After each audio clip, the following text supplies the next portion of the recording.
Hey learners, welcome back to an academy. Let's crack CLAT PG. This is Manjari Singh, your CLAT PG educator. CLAT PG 2024 का exam 3 दिसंबर को हो चुका है। अब आने वाले 10 दिसंबर को ALET PG का पेपर लगा हुआ है। जिन लोगों ने CLAT PG का पेपर दिया है उसमें से बहुत सारे ऐसे कैंडिडेट्स भी होंगे जिन्होंने ALET PG का फॉर्म भरा होगा।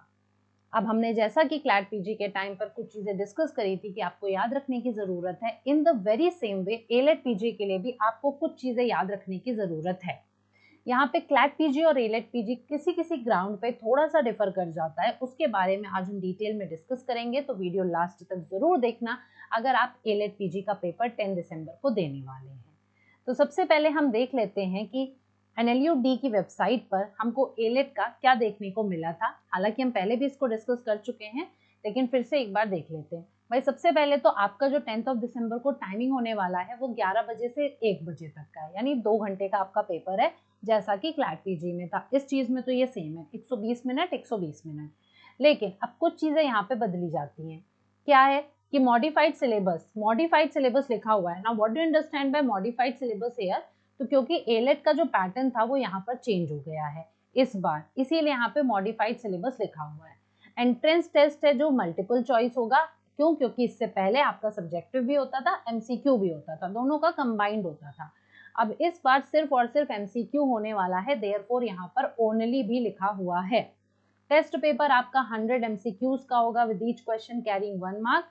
100 MCQ होंगे एक मार्क्स के। क्लैट में 120 क्वेश्चन थे, यहाँ पे 100 क्वेश्चन है, ये आपको ध्यान रखना है। बहुत से लोग होंगे जो CLAT PG से अभी उभर नहीं पाए होंगे, तो उस दिन भी सोचेंगे 120 क्वेश्चन है, तो हो सकता है हड़बड़ी में गलत करते, उनको लगे मैं टाइम से पीछे चल रहा हूँ। तो आपको ये चीज ध्यान रखनी है कि आपके पास 100 क्वेश्चन है और 120 मिनट है। All the 100 MCQs will be from different branches of law. जी हाँ, यहाँ पे सिर्फ लॉ लिखा हुआ है। इससे पहले आपका रीजनिंग भी होता था, लॉजिकल रीजनिंग और इंग्लिश भी आता था, लेकिन इस बार इंग्लिश कुछ भी नहीं है, लॉजिकल रीजनिंग नहीं है, लॉ लिखा है। लेकिन लीगल रीजनिंग एक इनका पोर्शन रहा है ALET वालों का अभी तक, तो ये हमें नहीं पता कि जो लॉ के क्वेश्चन है वो लीगल रीजनिंग बेस्ड आएंगे या फिर वो फैक्चुअल बेस्ड आएंगे। तो ये आपके लिए एक बिग सरप्राइज हो सकता है। समवॉट कहने का सेंस ये है कि ALET पूरी तरीके से नए पैटर्न पर इस बार पेपर करवाने वाला है, तो बहुत सारी चीजें प्रेडिक्टेबल नहीं है। इसीलिए मैंने पहले भी कहा है कि CLAT PG को जैसे करा था कंसिडर, उसी हिसाब से कंसिडर करके चलोगे अगर ALET को भी, तो फायदे में रहोगे, कोई चीज बहुत ज्यादा सरप्राइज नहीं रहने वाली है।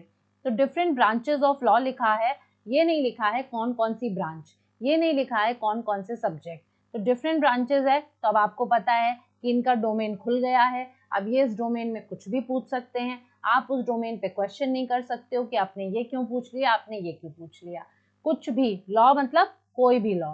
अब आपको पता है कि इसमें आपको कितना कवर करना है। ड्यूरेशन एग्जामिनेशन का 120 मिनट का होगा, बता दिया मैंने। नेगेटिव मार्किंग होगी, जैसे CLAT PG में थी वैसी ही है। सेम आपकी 0.25 है, यानी आपके जो है 0.25 मार्क्स डिडक्ट होंगे जब आपके एक गलत होने पे 0.25, यानी 4 क्वेश्चन आप जब गलत करोगे तो आपका एक एक्स्ट्रा मार्क्स डिडक्ट होगा। वो 0.25 तो गया, लेकिन एक एक्स्ट्रा मार्क्स आपका टोटल जाएगा। 2 या 2 से ज्यादा कैंडिडेट को अगर सेम मार्क्स मिलता है तो मेरिट कैसे डिसाइड होगी? पहले सीनियरिटी देखी जाएगी, देन उसके बाद कंप्यूटराइज्ड ड्रॉ प्लॉट्स निकाले जाएंगे। तो ये हो गया ALET का पैटर्न जो इन्होंने दिया था। अब हम बात करेंगे अपने कॉन्टेक्स्ट में कि यहाँ पर क्या क्या चीजें हैं। तो देखिए, अगर मैं पैटर्न की बात यहाँ पर करूं तो पैटर्न तो चेंज हो गया है, ठीक है, पैटर्न तो भाई मॉडिफाई हो गया है। We have this modified pattern. अब इस मॉडिफाइड पैटर्न के लिए you have to be very much prepare. कैसे प्रिपेयर रहना है, क्या कर सकते हैं मैम? तो समवॉट आप CLAT PG सोच के चलो, ठीक है। वर्स्ट केस आपका जो हो सकता है वो CLAT PG का पैटर्न हो सकता है। आपको पैसेजेस मिल सकते हैं, क्योंकि जो लीगल रीजनिंग का पोर्शन भी ये लोग देते थे उसमें पैसेज होती थी, फिर क्वेश्चंस होते थे, ठीक। तो पैसेज बेस्ड आपको देखने को मिल सकता है। साथ ही साथ अब पैसेजेस का कितना नंबर होगा, पैसेज की लेंथ कितनी होगी, ये थोड़ा बहुत यहाँ पर डिफर करेगा ही डेफिनेटली। दूसरी चीज कि यहाँ पर क्या रीजनिंग बेस्ड होगा या फैक्चुअल बेस्ड होगा, तो ये आपको मिक्स देखने को मिल सकता है। हो सकता है कि ये लोग सिर्फ और सिर्फ फैक्चुअल दे दें, हो सकता है सिर्फ रीजनिंग दे दें, या हो सकता है दोनों मिक्स करके दे दें। तो अगेन आपको बस प्रीवियस ईयर क्वेश्चन से थोड़ा बहुत एनालाइज ये करना है, क्योंकि फैक्चुअल की बात अगर होगी तब तो आप CLAT PG दे चुके हो, आपको पता है। बट जब हम रीजनिंग की बात करते हैं तो रीजनिंग के लिए आप इनका प्रीवियस ईयर पेपर देख सकते हो, जिसमें आपको समझ में आ जाएगा किस तरह के क्वेश्चन आ सकते हैं। अगर आपने क्लैट यूजी कभी दिया होगा या आपको पता होगा तो समवॉट उस तरीके के क्वेश्चन आप यहाँ पे एक्सपेक्ट कर सकते हो। तो आपको यहाँ पर पैटर्न में समझ में आ गया, पैसेज भी आ सकती है, फैक्ट वाले क्वेश्चन भी, वन लाइनर भी आ सकते हैं, रीजनिंग बेस्ड भी आ सकते हैं, फैक्चुअल भी आ सकते हैं। Second, coming to the subjects, मैंने जैसा कि कहा they are silent on the subjects. जी हाँ, इन्होंने डिफरेंट ब्रांचेस ऑफ लॉ लिख दिया है एंड दैट डिफरेंट ब्रांचेस आपको पता है बहुत सारी कवर करती हैं। तो उसमें सीधी सी बात है, आपको कॉन्स्टिट्यूशनल लॉ पढ़ना ही पड़ेगा, आपको क्रिमिनल लॉ करना ही है जिसमें आप आईपीसी करोगे, आप सीआरपीसी करोगे, और इसी से मिलता जुलता जो आपका है तीसरा पार्ट एविडेंस करोगे। फिर उसके बाद आपको जूरिस करना ही पड़ेगा, बिना उसको करे कैसे जाओगे। इंटरनेशनल लॉ आपको करना ही है। अब आपके पास बहुत टाइम तो है नहीं, आप रिवाइज ही कर सकते हो, राइट। तो ये रिवीजन में प्लीज इन सब्जेक्ट्स पे जरूर फोकस करिएगा, मेरा सिर्फ कहने का मतलब इतना है। कंपनी आपको करना ही है। उसके बाद coming to another subject, contract आप करोगे, आपके लिए टॉर्ट इम्पॉर्टेंट है। आप लेबर लॉ जरूर करोगे क्योंकि लेबर लॉ क्लैट भी पूछ ही रहा है हर बार, तो ये भी पूछ सकते हैं। टैक्स हमेशा पूछ रहा है क्लैट बॉडी, तो ये भी पूछ सकते हैं। समवॉट थोड़ी बहुत इंस्पिरेशन लेते हुए दिख रही है हमें एलेट क्लैट से, तो इस वजह से हम थोड़ा समझ के चल रहे हैं कि हो सकता है ये लोग भी ऐसे पूछ लें। Environment is very important, environment से आपसे पूछा ही जा सकता है, ठीक है। तो ये कुछ मेजर सब्जेक्ट्स हैं जो आपको करने हैं। अब इसके अलावा आपको यू नेवर नो कि आपसे सीपीसी पूछ लें, आपसे जो है और भी प्रॉपर्टी लॉ भी पूछ सकते हैं, ठीक है। आपसे आईपीआर तो पूछेंगे ही पूछेंगे। तो ये कुछ सब्जेक्ट्स हो गए जिनको आपको करना है। अब आपको सीधी सी बात है, अगर आपने क्लैट पीजी के लिए प्रिपेयर किया था तो आप तो उसी उसमें चल रहे होंगे। अब बचे हुए जो थोड़े से दिन है उसमें आप कोशिश करिए कि बस 1-2 दिन आपका बस बच रहा है, तो आप उसमें इन सब्जेक्ट्स पे थोड़ा सा फोकस कर लो, रिवाइज कर लो, पीवाईक्यूज देख लीजिए, अपनी कमियां बेसिकली थोड़ा सा सुधार लीजिए। और ज़्यादा कुछ तो हम लोग इतने कम टाइम में कर भी नहीं सकते हैं, क्योंकि सब कुछ सरप्राइजिंग होने वाला है, ठीक है। तो मेक श्योर कि आप इस पे ध्यान दे दें। इन सब्जेक्ट्स पे करना क्या है, कैसे कर सकते हो, अगर मैं बात भी करूं कि हाँ आप कवर कैसे कर सकते हो, तो वही बात है कि बेसिक चीजें देख लीजिए। बेयर एक्ट्स पे ध्यान दीजिए, साथ ही साथ आपका जो टॉपिक कमजोर है आप उस पर देख लो, और केस लॉस जरूर देख लीजिएगा, ठीक है। केस लॉस से अभी पीछा नहीं छूटा है। जस्ट बिकॉज क्लैट का पेपर हो गया दैट डजंट मीन कि केस लॉस अब इम्पोर्टेंट नहीं है। Case laws are always important for each and every paper. Recent case laws are very important. फिर नेगेटिव मार्किंग पर अगर आते हैं तो ये आपको स्किप नहीं करनी है, ये आपको ध्यान रखना है। 0.25 की नेगेटिव मार्किंग है, आपको इसको ध्यान रखना है। इसलिए जो आपका अटेम्प्ट है वो बिल्कुल फूक के आप कदम रखेंगे। अगेन वही बात कहूंगी, जब आप 100% श्योर हैं जिन चीज़ों के लिए, आप उनको तुरंत मार्क कर दीजिए, और आप जिनके लिए श्योर नहीं है उनको आप होल्ड पे रखिए। नेगेटिव मार्किंग आपके लिए बहुत बड़ा रोल प्ले करती है आपके सिलेक्शन में। क्लैट में बहुत सारे लोग हैं जिन्होंने अटेम्प्ट ही नहीं किए हैं। सबसे पहली बात तो उनको डर लगा गलत हो जाएगा, तो अगर आप अटेम्प्ट नहीं करोगे तो पहली बात तो आप वैसे ही रेस से आउट हो रहे हो। आपको अटेम्प्ट तो करना पड़ेगा। अभी अटेम्प्ट के बारे में हम डिटेल में बात करेंगे, लेकिन नेगेटिव मार्किंग को ध्यान में रखना है, लेकिन इससे डरना नहीं है।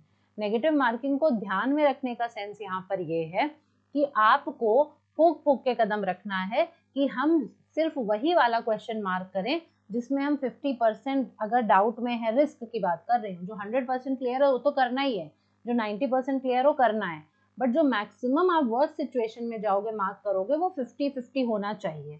आप वहां पर ये नहीं है कि आप जुआ खेल रहे हैं, क्योंकि आपको पता है कि आपके नंबर दांव पे लगे हुए हैं।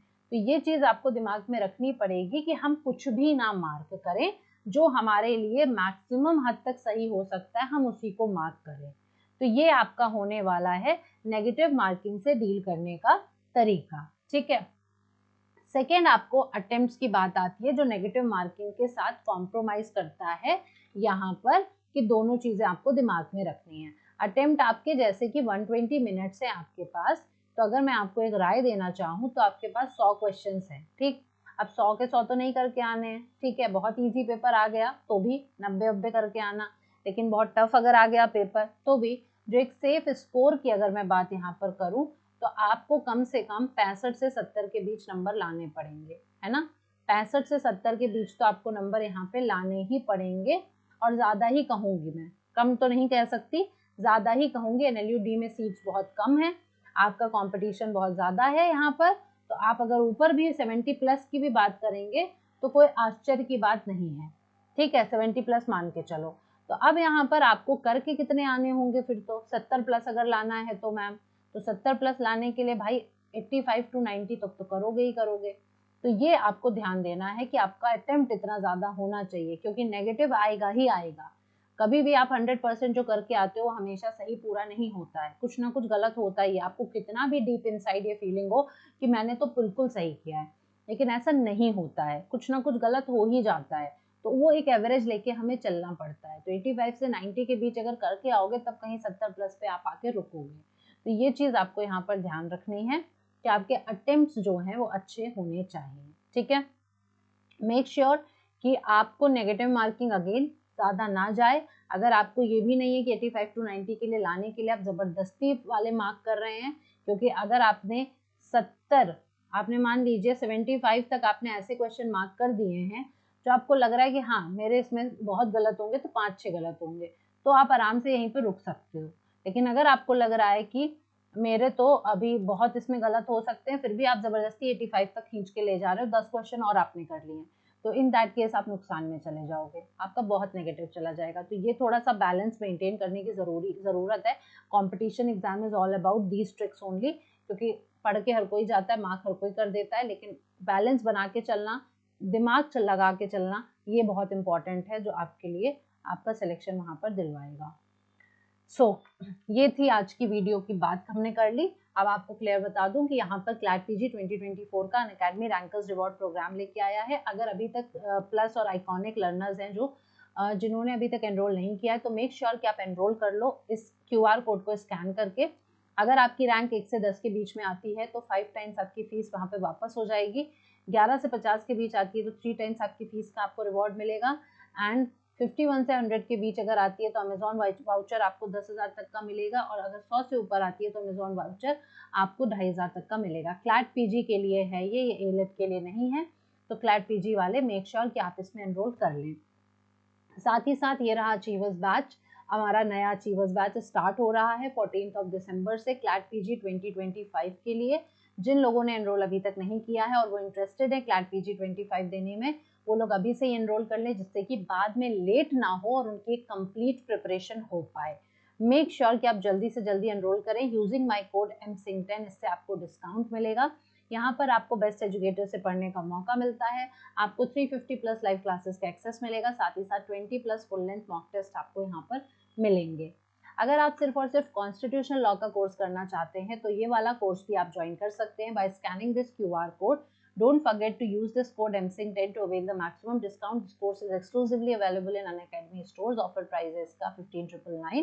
ये कॉम्प्रिहेंसिव सिलेबस कवरेज है आपका कॉन्स्टिट्यूशनल लॉ का। कोई भी एग्जाम जो आप टारगेट कर रहे हैं जहाँ पे कॉन्स्टिट्यूशनल लॉ आता है वहाँ पे बेनिफिशियल रहेगा। Scheduled live and recorded classes यहाँ पे मिलती हैं and in class doubt solving sessions होते हैं। क्लैट पीजी प्लस प्रोग्राम आप हमारा कोई भी ज्वाइन करोगे, आपको यहाँ पे डेली लाइव क्लासेस मिलेंगी, लाइव टेस्ट एंड क्विजेस करवाए जाते हैं, एक स्ट्रक्चर्ड कोर्स फॉलो होता है, इन क्लास PDF प्रोवाइड करा जाता है। ऑल इंडिया क्लैट पीजी 2024 की मॉक टेस्ट सीरीज हमारे पास अवेलेबल है। अगर आप प्रिपरेशन नहीं करना चाहते हैं, आप कोई बैच मतलब नहीं लेना चाहते, you are preparing on your own and यहाँ पे आप मॉक टेस्ट लेना चाहते हैं, तो वो भी आप परचेज कर सकते हैं। 1900 में 20 full length mock test available है and use my code MSING10 to avail the additional discount on this rupees. Unacademy पे मैं स्पेशल फ्री लाइव क्लासेस भी लेती हूँ। जी हाँ, आप ये देख सकते हैं मेरी प्रोफाइल है अनअकैडमी की, आपको फॉलो बटन दबाना है यहाँ पर और आप जाके वहाँ पे मुझे फॉलो कर सकते हैं। फॉलो करेंगे तो आपको ये सारी क्लासेस के नोटिफिकेशंस आते रहेंगे। मैं ऑलमोस्ट डेली ये क्लासेस लेती हूँ। अभी फॉर द टाइम बीइंग अभी मैं TPA पढ़ा रही हूँ, प्रॉपर्टी लॉज, ये मैंने स्टार्ट किया है। 6:30 बजे मैं ये क्लास अभी इस टाइम पे लेती हूँ शाम को। 1 घंटे की ये क्लास होती है। अगर TPA आप पढ़ने में इंटरेस्टेड हो तो आप जाके क्रॉस चेक कर सकते हो। ये है फ्री क्लासेस, यहाँ पे आपको जाना है और आप देख सकते हो कितनी सारी क्लासेस ऑलरेडी ले रखी है। अगर आप क्लैट पीजी की, एलेट पीजी की, अदर LLM एग्जाम्स की तैयारी कर रहे हैं तो भी आपके लिए ये लेक्चर्स बहुत इंपॉर्टेंट होने वाले हैं। ये रहा टेलीग्राम चैनल का QR कोड। अगर अभी तक आपने स्कैन नहीं किया है तो फटाफट से इसको स्कैन कर लीजिए। सारी अपडेट्स आपको इसी चैनल पे मिलती रहेंगी। स्पेशल क्लास वाली भी अपडेट्स यहाँ पर इस चैनल पर आपको मिलती हैं, तो इसको स्कैन कर लीजिएगा। तो ये रहा आज का डिस्कशन मेरा एलेट पीजी को लेके कि आपको क्या क्या बातें दिमाग में रखने की ज़रूरत है जब आप एलेट पीजी का पेपर देने जा रहे हैं। मेक श्योर कि छोटी छोटी बातें आपको ज़रूर याद रहें। साथ ही साथ आपको पता है एडमिट कार्ड आपके पास होना चाहिए, आपके पास आईडी होना चाहिए, आपके पास blue pen, black pen, ball point pen होना ही चाहिए, आपके पास एक फोटोग्राफ होनी चाहिए, आपके पास डिजिटल क्लॉक होनी चाहिए, सॉरी डिजिटल नहीं होनी चाहिए, एनालॉग होनी चाहिए। ये सारी चीज़ें हैं जो रिक्वायर्ड होती हैं। बॉटल लेके जाना चाहते हो तो ट्रांसपेरेंट बॉटल लेके जाओ। बस वही फॉर्मेलिटीज, इंस्ट्रक्शंस वही है। मेक श्योर एडमिट कार्ड आप अच्छे से पढ़ लीजिए, उस पर जो भी मेंशन होगा आप उसको फॉलो करो एंड उसके हिसाब से आप एग्जामिनेशन हॉल में जाइए एंड एग्जामिनेशन सेंटर पे मेक श्योर 1 घंटे पहले आप ज़रूर पहुँच जाएँ, जिससे कि आपको कोई भी पैनिक वाली सिचुएशन ना हो। क्लैट पीजी का टाइम 2 बजे से था, यहाँ पर 11 बजे से है, ये ध्यान रखना, वो वाला क्लैट वाला टाइम नहीं है। यही छोटी छोटी बातें ध्यान रखने की ज़रूरत है। बाकी इस टाइम पे अब क्या ही पढ़ोगे, सीधी सी बात है। तो खुद को काम रखो, कंपोज रखो एंड बस जो क्लैट पीजी में गलतियां करी हैं वो मत करना। पहले वही सेक्शन अटेम्प्ट करना जो सेक्शन आपको आता हो। पैसेज भी अगर आया है तो कई लोग ऐसे थे जिन्होंने क्लैट पीजी में ये बताया कि उन्होंने आता हुआ उनका छूट गया क्योंकि वो स्टार्टिंग में दूसरे पैसेज करने लग गए थे। भाई जो सब्जेक्ट आपको आता नहीं था आपको अटेम्प्ट क्यों करना था? आप पहले वो पैसेज ढूंढिए ना जिस सब्जेक्ट में आप प्रो हैं, आपका जो बेस्ट सब्जेक्ट है, पहले आप उसके पैसेज सॉल्व करो, फिर आप बाद में बाकी के सॉल्व करो। तो इस तरीके से ये पैटर्न आपको लेके चलना है एंड तभी आपका पेपर निकल सकता है। तो अपनी जी जान सब लगा दो इस पेपर में। मेक श्योर कि एलेट आपका निकल जाए। बर्डन लेने की जरूरत नहीं है बट कोशिश तो हमें पूरी करनी है। All the best for your exam. Thank you so much. मिलते हैं नेक्स्ट वीडियो में। तब तक के लिए लाइक ज़रूर कर देना, वीडियो पसंद आया होगा, फ्रेंड्स के साथ शेयर ज़रूर कर देना और चैनल पर पहली बार आए हो, अभी तक सब्सक्राइब नहीं किया तो सब्सक्राइब भी कर देना। Thank you so much.